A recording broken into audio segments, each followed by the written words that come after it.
مولانا اشرف علی تھانوی نے reading therapy بھی پیش کی، جسے خوانائی طریقہ علاج کہتے ہیں۔ یہ طریقہ علاج مولانا اشرف علی تھانوی نے 1863 سے 1943 میں پیش کیا۔ انہوں نے قرآن و سنت سے دوری کو ذہنی امراض کی بنیادی وجہ قرار دیا۔ ان کے مطابق خدا سے دوری اور اسلامی اقتدار سے انحراف فرد کے قلب کو گناہ آلود کر دیتا ہے۔ اسلامی اقتدار سے انحراف فرد کے قلب کو گناہ آلود کر دیتا ہے۔ گناہ فرد میں اختیاری اور غیر اختیاری کا تصور ختم کر دیتا ہے،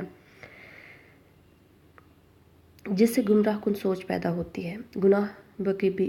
گناہ کبیرہ اور صغیرہ میں فرق مٹ جاتا ہے، جو ذہنی مرض کی بنیادی وجہ قرار پاتا ہے۔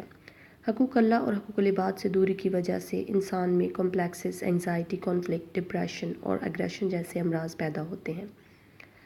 مولانا اشرف علی تھانوی نے ذہنی امراض کو دور کرنے کے لیے 2 طریقے استعمال کیے، جو درج ذیل ہیں: علاج بذریعہ کتب اور علاج بذریعہ صحبت، یعنی reading therapy, face interaction therapy.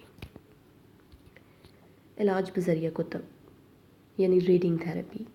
علاج بذریعہ کتب میں مولانا لوگوں کے خط و کتابت اور کتب کے ذریعے نفسیاتی رہنمائی کرتے تھے۔ وہ اس ضمن میں فرد کے نفسیاتی مسائل کی نوعیت کی انتہائی حد تک فہم حاصل کرنے کی سعی کرتے اور اس کے مطابق رہنمائی اور تجاویز دیتے۔ یہ طریقہ علاج انفرادی طریقہ علاج کے ایک قسم ہے۔ علاج بذریعہ کتب صرف تعلیم یافتہ افراد پر ہی استعمال کیا جا سکتا تھا، کیونکہ یہ علاج محض کتب کے مطالعہ کے بعد اس کے مختلف مشوروں پر عمل کرنے سے تھا۔ مولانا گروہی طریقہ علاج کو بھی بروئے کار لاتے تھے، اور مسئلہ اگر شدید نوعیت کا ہوتا تو فرد کو خانقاہ امدادیہ آنے کی دعوت دی جاتی تھی، جہاں وہ گروہی مجلسی انداز اور صورتحال میں اپنے مسئلے کو حل کرنے کی سعی کرتا تھا۔ مولانا کا یہ اصول دور جدید کے گروہی نفسی طریقہ علاج سے انتہائی حد تک مماثلت رکھتا ہے۔ مولانا مریض کے لیے سالک اور معالج کے لیے مرشد کی اصطلاح متعارف کروائی۔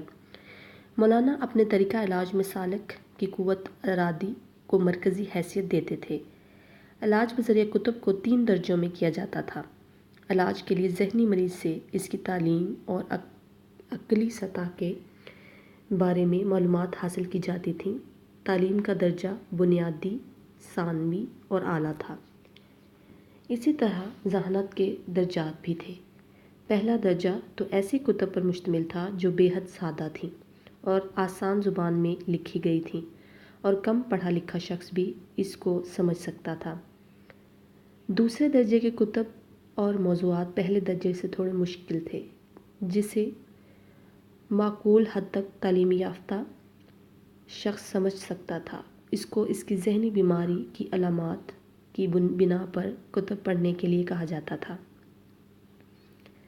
تیسرے درجے کی کتب کا مواد انتہائی مشکل تھا، اسے صرف اعلیٰ تعلیم یافتہ فرد ہی سمجھ سکتا تھا۔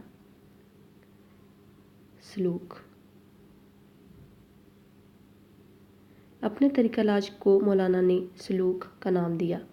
ہر سالک یعنی مریض کے لیے ضروری تھا کہ وہ کسی نہ کسی مرشد کے ہاتھ پر ضرور بیعت کرے، کیونکہ وہ سمجھتے تھے کہ مرشد کے ہاتھ پر بیعت کرنے سے سالک مرشد کی پناہ میں آ جاتا ہے، اس سے روحانی تعلق قائم ہو جاتا ہے۔ تاہم اس کے لیے 2 شرائط لازماً ادا کرنا پڑتی ہیں، یعنی کمپلائنس